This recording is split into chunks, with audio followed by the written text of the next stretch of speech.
The second step in giving great customer service is that we want to get them what they want. So, what are the three aspects of getting it for them? Accurately. Politely.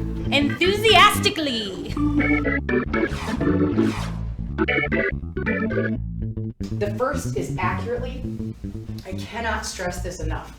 So which is better, having a reputation for fixing mistakes well or for getting it right the first time? Probably getting it right the first time. Exactly. If you consistently deliver the wrong product or service, great service will not save you. Our best customers are the most forgiving. On days when we're really slammed, they're a little more patient because they know the level of service that we always want to give. But if we're not giving them exactly what they want, they're going to start going somewhere else.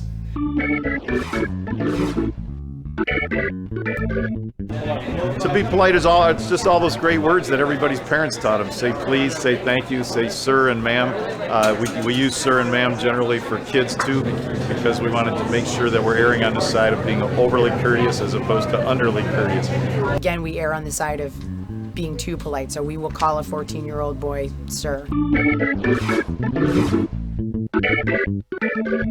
Everyone always asks on their first day, how enthusiastic is enthusiastic enough? They're always like, well, I'm not a cheerleader.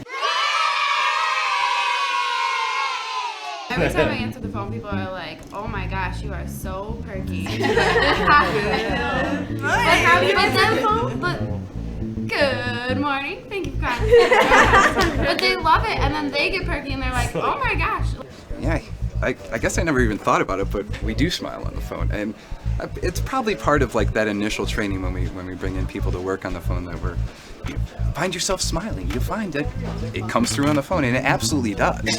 I mean, it's just very different to say, thank you for calling Zingerman's Mail Order, this is Brad, as opposed to, thanks for calling Zingerman's Mail Order, this is Brad.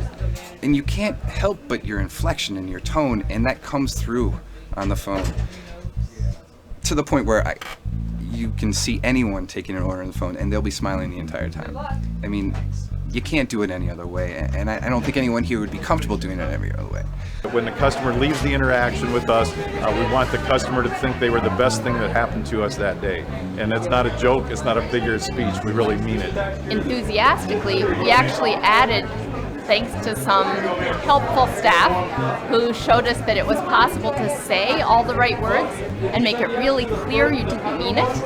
So enthusiastically means the customer has to believe that you mean what you're saying. Yeah, I definitely think that's something that sets us apart, is that you can go into a place and they can say all the right things, but the smile doesn't even hit their eyes. Yeah, sincerity is a big part of customer service, and just being genuine and contact with the person, not just, hi, I'm Samantha, I'm going to be helping you today, okay, and then like walks away and you're just like, wait, I haven't even engaged yet, like, you know. There is such a peer pressure to like give good service. Like some days I come in and I don't want to do anything, like I'm ready to just, you know, do the bare minimum, and then like I see everybody all like perky and happy, and then it like rubs off and you're like, oh, okay.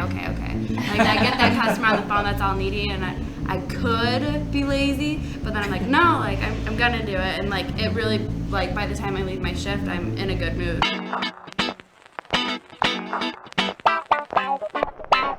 Accurately. Politely. Enthusiastically!